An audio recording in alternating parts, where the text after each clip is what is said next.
So ignore the background noise. I'm watching Rapunzel while I do stretching. Or whatever it's called. Is it Rapunzel? No, I'm watching Tangled. Okay, sorry. Anyway, so if you wanted to add stamps instead of cervical mucus, it'll look like this on your chart. And as you can see, you see menstruation on the left, and then spotting mixed with just dryness, and then ES, EL, and then more dryness with the gray G color. Anyway, personally, I really love the stamps. I recommend them. I think that they make the chart so crystal clear, and best of all, they're specifically meant for FEMM.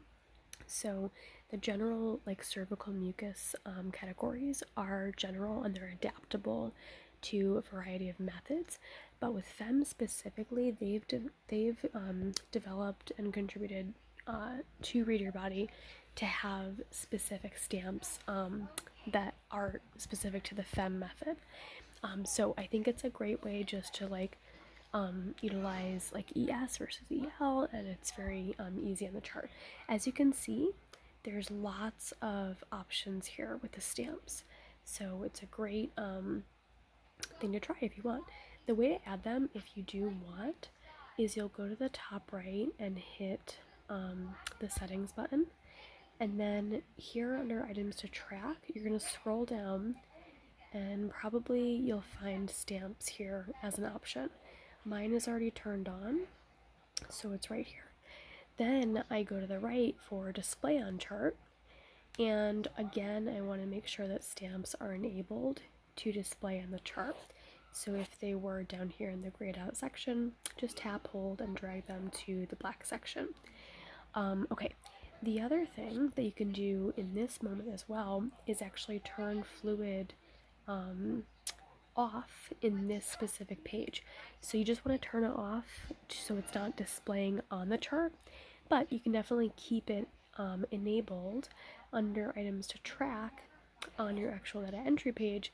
That way, whatever you've tracked in the past, it'll still be there and be available.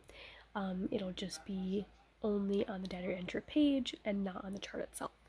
What I also recommend doing, as you can see here, is I just drag the fluid all the way down to the bottom of my data entry page, and we can see how that looks here. I just leave it all the way at the bottom, so it's still there if I ever wanted to go back and enable it, or if I ever wanted to use it. But in my opinion, it's now kind of obsolete once you have stamps. The only reason why I keep it around is, again, just if I wanted to look back at my past charting history. That was all done with fluid notations, not stamps, because stamps weren't in the app yet. They've only been added recently. So that's the way to actually enable them. Once you then go to your data entry page, you go to the stamp section and hit on that settings button, where you then can select the FEMM group of stamps specifically. So the bottom one that has the brown bleeding option is the only one that has that, as you can see. So you can just select that, and then it'll set up those set of stamps for you. You can go on back to the data entry page, and then just experiment.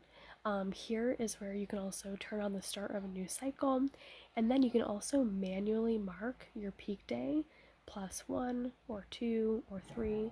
You can also mark a little question mark if something's uncertain, or of course other or yellow, etc., etc. So I am going to disable that, but I hope that's helpful. Let me know if you have any follow-up questions. Okay, bye.